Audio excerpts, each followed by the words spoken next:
Hello everybody, welcome back to those who've watched before, and welcome to the new viewers. I'm Mr. JP, the game is Out of Ore, and today I'm going to be doing a little bit of excavator ripping as a bit of a demonstration and a little bit of practice for me, because it's something that I haven't really done. So this is the excavator, key controls Y, H, G and J by memory, yep, and the arrow keys give you controls over the whole thing. Set this into a position so that we don't dig a massive hole with the ripper. Something to be noted is the machines will detach any equipment when you load and save.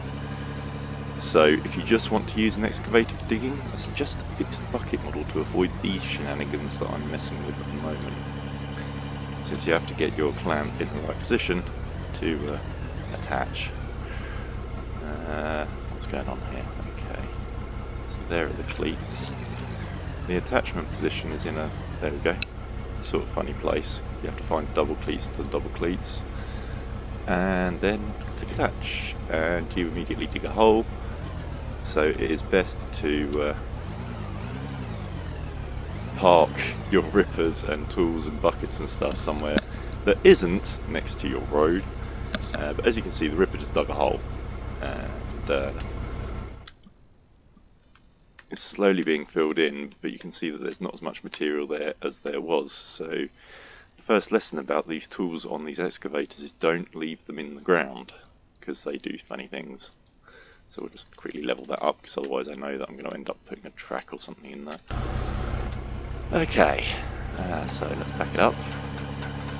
I also found some of the more decorative mods to do with the game, so I stuck some chains on my loader over here just for a giggle, because it's something that I use all the time, and I also stuck some wide tracks on the bulldozer just for the giggle as well.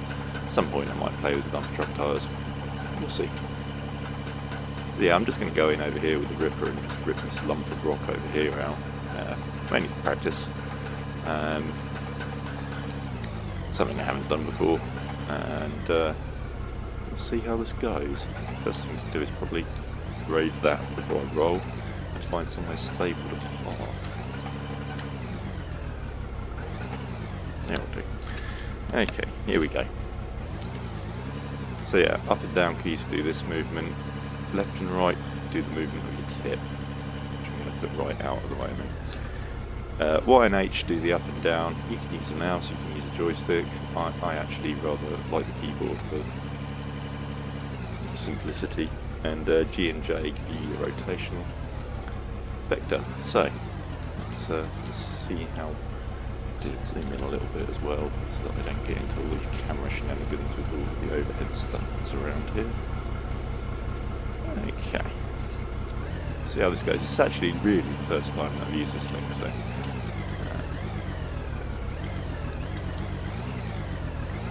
Get the position right, that's where it rips. Okay.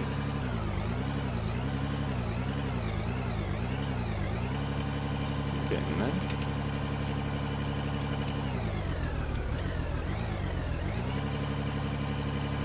Okay, so yeah, this works better than the bulldozer's version. Say that for it. I've had a lot of fun trying to use the ripper on the back end of the bulldozer and accidentally ripping up walls with it as well, so.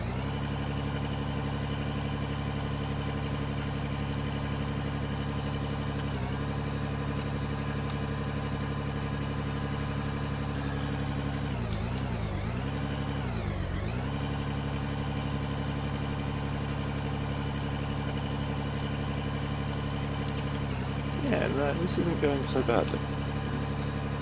We'll see what kind of difference it makes when I put the loader in, because all of this is in effort to sort of increase the loader's abilities, really. And I've never seen an excavator doing this, so perhaps I should go and look at some videos of other machinery working and actually do some studying. But study is for wimps. I watched a mate's video the other day. A friend of mine, Oz, he's made up a little video of R7D's game that we were playing at the start of the year, which it was a lot of fun. We were having a giggle, but then the server's owner became a little bit obtuse. It will be how I'm going to put it, since I'm still a member of his Discord, and my friend Osman isn't. And yeah, there was a falling out and a base got destroyed and all sorts, so if anyone's interested in watching someone blow the crud out of a base with a rocket launcher for 15 minutes, let me know and I'll stick a link up to the video. Yeah, this whole Ripper thing is going alright. Quite liking the effect, quite liking how smooth it is. It seems to do it fairly level as well, it only goes in a certain distance. Kind of handy.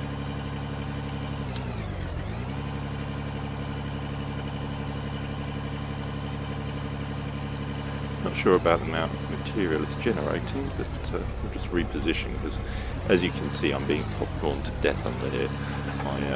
My excavator is getting to the point where it's going to go all over the shop. So we'll put maneuver over here. So, park it up again. It's always good to apply the parking brake and stop sliding around a little bit.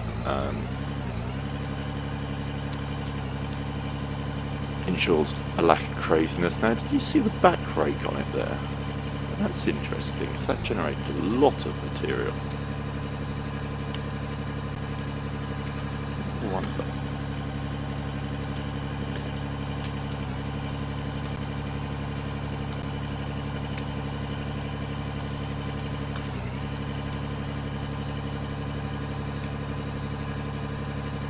Yeah, interesting.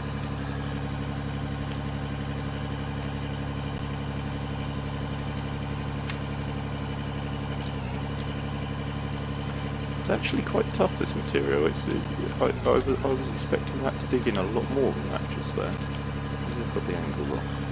No. Okay, so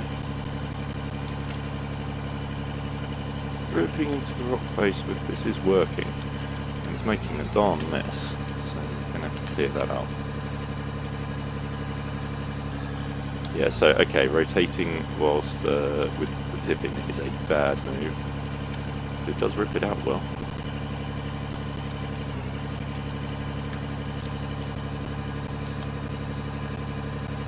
So it appears to destroy a lot of material, but also appears to have ripped it all up a bit. So I might just go in over here as well, just here.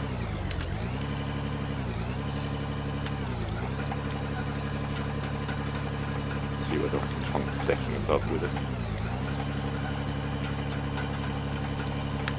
Hopefully we shouldn't get too much popping on the microphone today, because I have put my mask on. Who'd have thought, eh? Uses for COVID masks, and yes, I've used one as a silencer on my airsoft gun before. Don't ask. We were told to make sure we maintain safe play, so we did. We masked up our guns and proceeded to quietly devastate people in the night game. It's quite fun. Whoops, wrong button. Really should concentrate on my mind. Stop thinking about airsoft. You're never going to play again. Don't worry about it. Just to fill people in, I had a load of medical problems, and basically the NHS doctor that was meant to fix my pneumothorax clipped my heart. She hit my aorta, and I bled to death into my own chest. And since then, apparently I'm not disabled, but I'm not allowed to lift anything more than 10 kilos, can't get stressed, no stress across my chest muscles. Otherwise, you know, the aorta that she hit was now aneurysmic. That wasn't before, because I used to do heavy lifting all the time and stuff. It's part of my job. Will rupture and I will just die. Hence why I've got to find you for it. So that's why I'm filming my gaming, because currently there isn't a lot else to do. Currently getting shed together, so hopefully there'll be some footage of me working on my model railway, maybe some radio controlled cars, I don't know, still stuff in the future. Maybe some target work, blowing stuff up with airsoft guns. Let me know in the comments what you want to see, you know, if you want me to change it up with the game. We can play some 7 days, we can play some Space Engineers. My friend Osman is trying to get me interested in this sort of Second World War thing that he's playing. I'm actually a little interested in. Yeah. But it looks like it's even longer and slower than this, so might be some long gameplay vids. We might play sessions of that. We will see. The weather outside currently is dark. It is early in the morning. It'll probably get sunny in a bit. School run will start out front. We'll get busy. Crazy chaos. I'm sure it's always chaos around here. People are nuts. I've decided. Like the traffic's insane. Basically, pure chaos for an hour and a half outside my house with the schools doing their thing, and then it will get back to peace and quiet. Outside. All those lovely mums with their lovely 4x4s. Not that I can say anything, I own a lovely 4x4. It's a Land Rover Discovery 4. It's got a 3 litre diesel engine. It's really environmentally unfriendly. Except for one thing. I have spent more on insurance in the last 3 years than I have miles. Like, I think it's £10 of insurance per mile that I've used it. So realistically, my Land Rover is probably the most environmentally fuel-efficient, oil-saving creature on the planet because I own it and it doesn't do any miles, and so it's not owned by some school mum, basically. And I live in the middle of school mum 4x4 Chelsea taxi territory. I hate it, but unfortunately, they also provided me with most of my income doing their carpets every couple of years. So what can I say? I'm probably as guilty as they are for the amount of fuel and stuff used, except I was doing it servicing other people rather than being lazy. Since a lot of the people who are driving to the schools locally around me, they are driving less than a mile and a half. I can walk the distances they are driving in around about 15 to 20 minutes tops. And as you can imagine, after being damaged by all of the NHS stuff, I'm not exactly the fastest and most healthy walker, you know. I could probably walk fast enough to outrun, you know, something on a geological time scale. You know, slow lava flow maybe. But yeah, I'm not going to be racking up the miles against Usain Bolt anytime soon. Sprinting is not my thing. I can walk. But yeah, these people are driving distances that I can walk faster in that traffic. It's insane. I think I've got to do some smoothing in this area. When you're having problems approaching your dumper, it's time to smooth the ground. Jeez. What on earth's going on? Yeah, look at that. Rolling around everywhere. There we go. Clean up some of that. Clean up some of that. Jeez. Excavator makes a mess. I thought bulldozers were messy beasts. Yeah. Logical nuts to start this lot will be going for road work. It's quite interesting the textures of the ground in this game. There are definitely varieties. Here we've got this lighter brown, this darker brown. I think this lighter brown might be pay dirt. But I mean, there's plenty of pay dirt out there. I'm not too worried if it is. I haven't really noticed anything coming out of the processor when I ran it on its own, so I've added the jaw crusher to it just to see whether that starts producing some more rich stuff. As you can see there up there.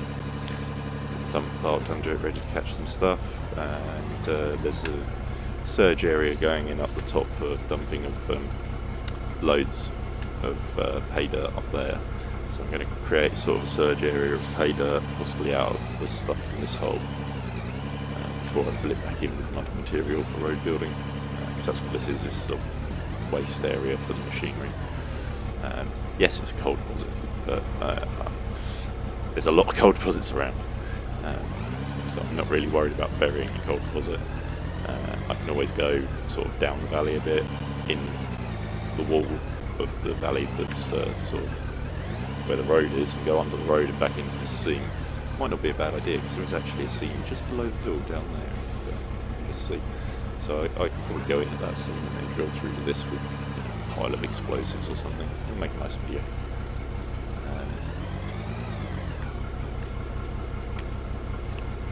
Interested in your opinions, by the way. Those who are watching have made it like 15 minutes into this video of boring, crazy clear now. Explosives. Would you be interested in me doing just a crazy explosive video and video editing? Let me know if you prefer whole uncut game footage or whether you'd like to see stuff that's being put up and worked on. Because a friend of mine likes editing up videos. I'm not very good at it, but I'm sure he can give me some advice, perhaps even do something himself. Bit of music, that's the kind of thing he enjoys. Mine will probably just be voiceover or even text boxes, to be honest. Don't do other languages very well, so sorry if there's any guys out there who don't speak English. I can do a little bit of French, I can do a little bit of German, but it's mainly based around my date of birth, the fact I'm English, and that I need the British consulate. I also do taxis, ordering beer, and booking hotel rooms in French and German, and that's about it really. I think I could speak more Mandalorian, like languages wise. I actually do know a little bit of Klingon and a rather large amount of Mandalorian, so yeah, kind of ironic really. Been watching some crazy videos from like a Vietnamese lady. She does skincare stuff. It's pretty disgusting, but I find it quite ironically therapeutic to sit there and watch before going to sleep at night. And the sound of Vietnamese being spoken is kind of weird because I don't have a clue what's going on. I've never learned an Asian language. However, after a while listening to it, you kind of start to get the gist. I know that sounds a bit crazy. Here I am talking about this and in the wrong direction, but it gives me a chance to show you the surge area. But yeah, you start to sort of get the intonation and whether they're happy or sad, and it starts to come together. It's a bit weird. So I might learn some languages at some point. But yeah, this is the surge area. I've been bulldozing out, practicing the bulldozer up here, getting sort of level surfaces. The new machine with a ramp up and into this rather lovely jaw crusher. Love the graphics on this game.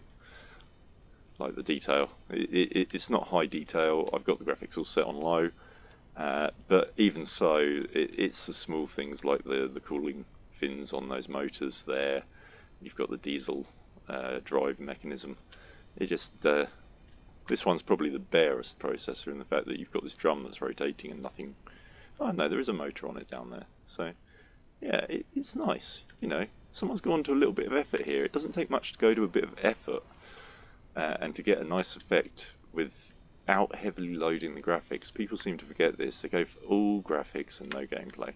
But even in the surge area, you can see there's this dark dirt, then there's this lighter bit of dirt, and then as we're all pretty aware, down a bit lower it gets a bit pinky up over there. So yeah, I've been working this line over here a little bit as well. Mainly in respect to getting to the seams. We've got the platinum there, got lithium in there. I've been bulldozing out here, just a flat work area really, exposed a bit more pay dirt. I noticed that this bit was like green and red, like sort of the lighter granular stuff, so I thought I'd work that bit of the hill out. But over here, there is a lump that you can't bulldoze through. In the map, marked by roughly where those squares are. That's why they're there. There's two in that location. There's one a bit nearer the base of the straight line as well. I don't know whether they mark the edges of the seams where it's like a ghost piece or something. But yeah, something's going on with that. If I get it. I think I'll tip this load along here. Just a bit building up. A bit of that lump if you can. I had a quick run with the grader the other day. I'll be doing a video about that. I think people who have been having problems with the grader are either trying to cut too hard or using it wrong. So I took a run along this road, and as you can see, I ran down the left hand side of it. You can see it's already flatter and more level after just like a couple of little runs, so it seems to work out quite well. So I think I'm going to be enjoying more road building with that at some point.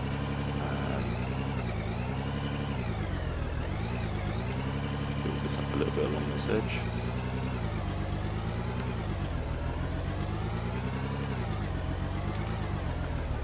building the outer edge first and then filling in sort of behind it seems to work rather well. Sort of almost self-levels sometimes. I say sometimes, other times like this it makes a complete mess. But it's easier with the loader, admittedly. A lot easier with the loader. See how that's browner than the pink stuff? I think this is probably high yield blooming pay dirt that I'm using as road fill. However, I haven't seen anything nice come out of my machines with running pay dirt, so we'll see how we get on once we've got the jaw crusher on it. It might be that the jaw crusher finds the nice stuff in the rocks. Who knows? There are no instructions with this game, it's a matter of play it and see, which is probably why people are watching my videos, because it saves them the hours that this takes. It does take hours. It's therapeutic and enjoyable. Keeps me busy, stops me going a little bit crackers, which is kind of nice.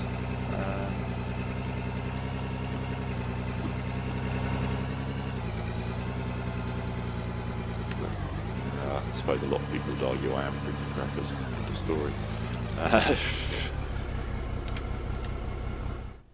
Some of those people have got justification, admittedly.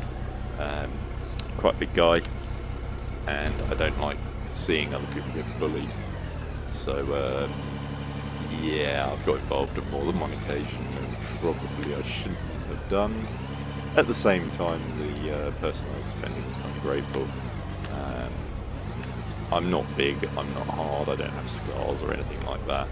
However, gonna be honest, when it comes to pub fights, most people don't mean it.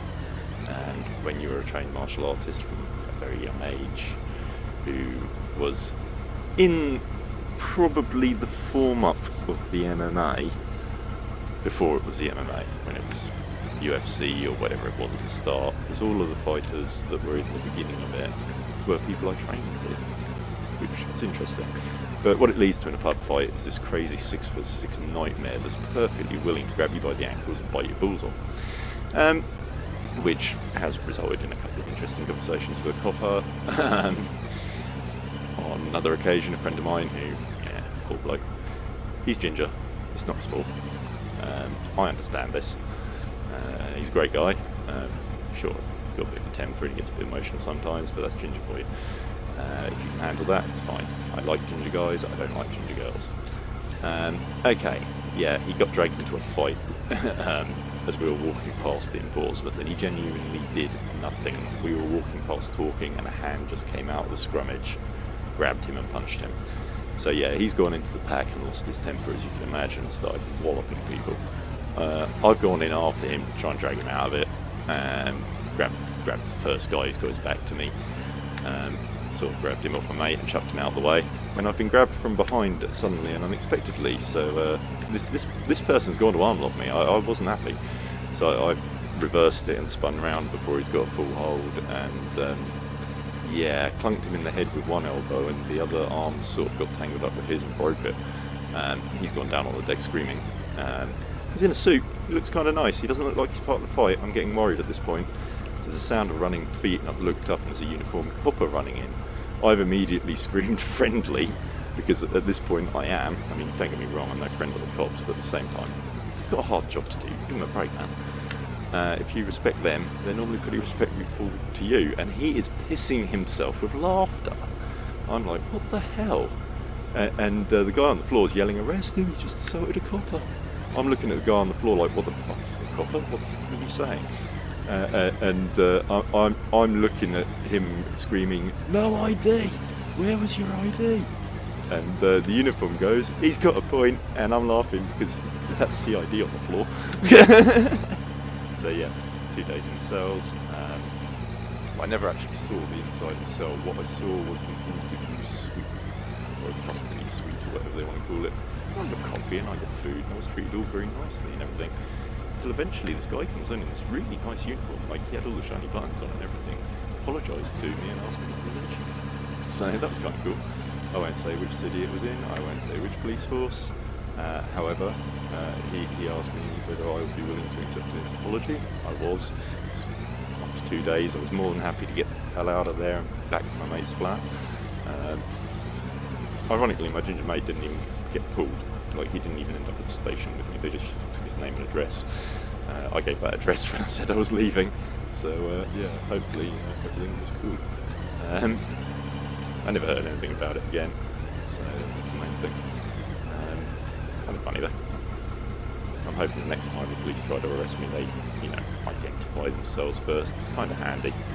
I've had other interactions with police when they've been pulled over in the Land Rovers, when they're looking for people who are... This countryside area, we have firearms. People shoot, obviously. And they were looking for a short wheelbase black Land Rover with a firing sort of rest on the driver's side wing mirror. So it's pretty distinctive. And I'm in a green and white long wheelbase Land Rover, the classic green bodywork sort of white roof job. And when I'm pulled over by these two cops, and the next thing I'm looking at is an MP5 that screams of "Get out the car." I had a bit of a problem. Old Land Rover, driver's side door was jammed shut. I've got to go out the left. Gone to go out the left and nearly got my ass shot. So yeah, that was a little bit of a tense moment. Luckily, a local police officer, very nice lady, she came by, went, "What the hell are you doing on my patch?" to the two Surrey firearms coppers and kicked them out. Luckily, she knows me. We work together. Not as a police thing. She's known as the pikey copper.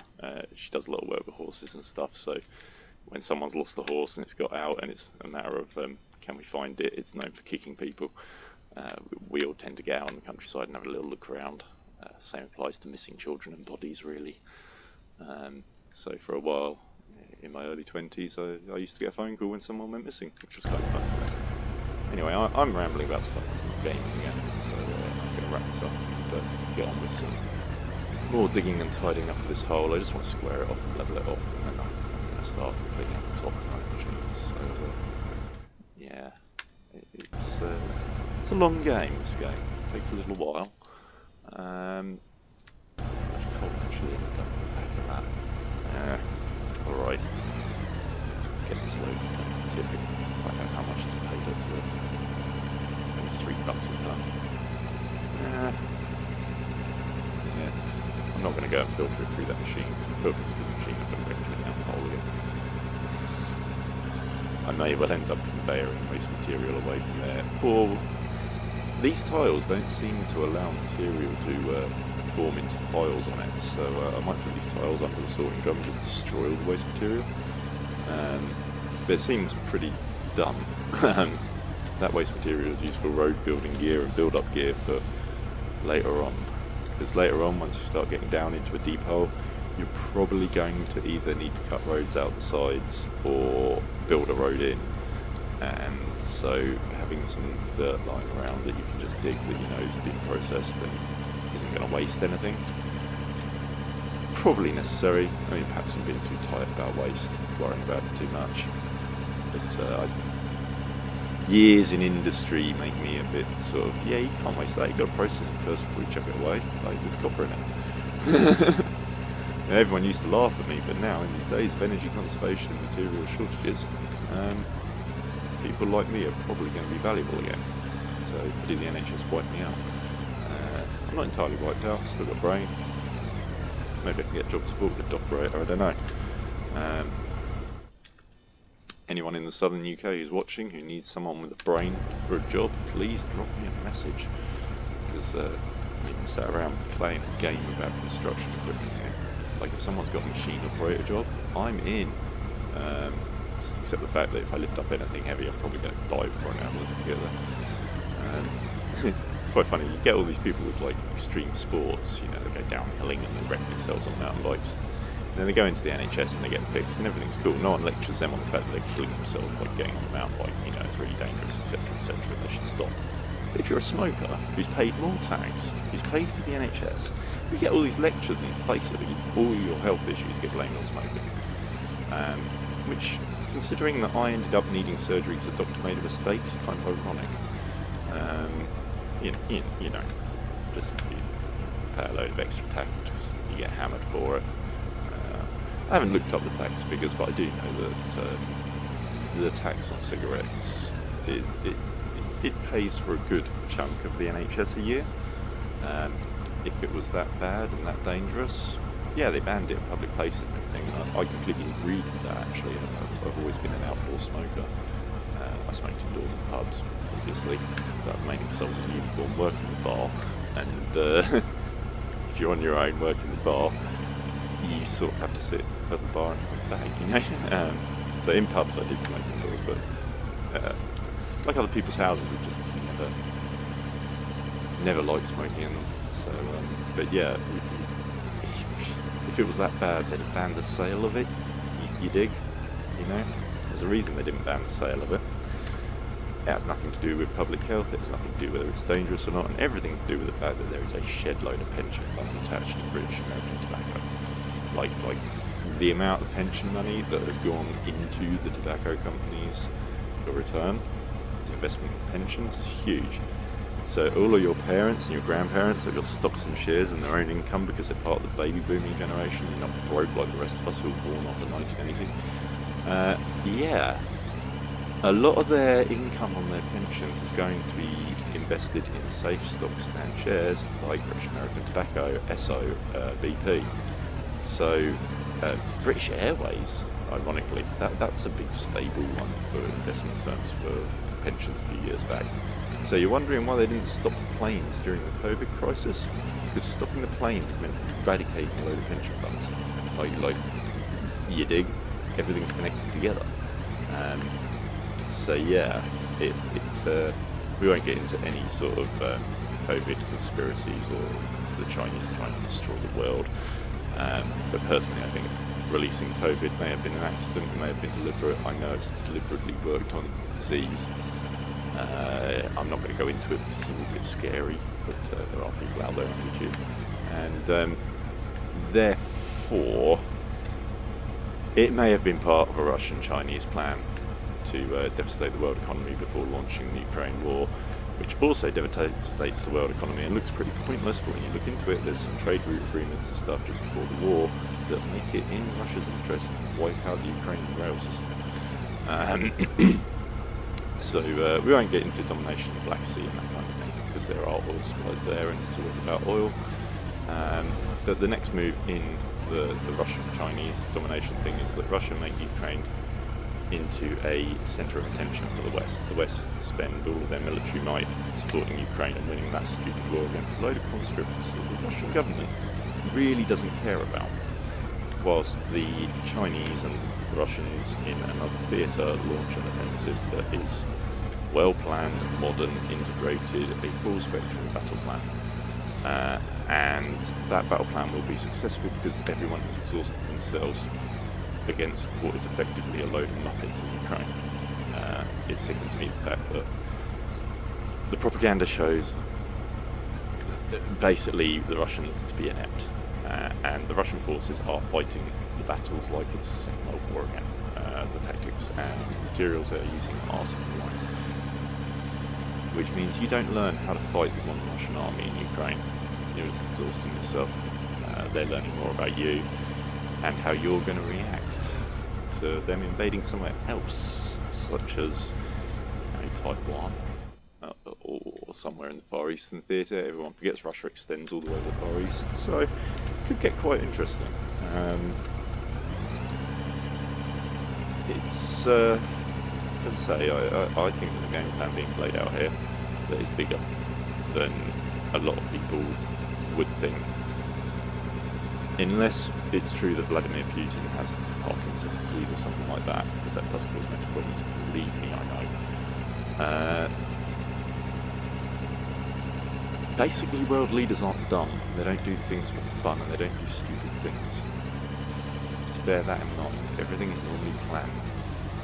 The fact that the Russian offensive went so badly and stuff, firing all those leaders of the offensive and hiring new ones, bloody bloody blah, could be incompetence, could be the ultimate smokescreen. Bear that in mind, people. But in the next few years, we're going to see some big changes. All my life I've been told that the oil is running out, and from all my research the oil is running out. So if Russia wanted to keep all of its energy supplies to itself and not sell any to the world, and didn't want to panic the world by thinking that the world was running out of oil, a good way of doing that is to get sanctioned, because then you can stop selling oil and it's everyone else telling you to stop selling oil rather than you telling the world to stop selling oil. There's a big difference between those two. One panics the world, the other one is, oh yeah, you declare the war and you keep paying attention. So, anyway, we'll leave world politics alone. It's something I don't really like going there on because it's pretty depressing.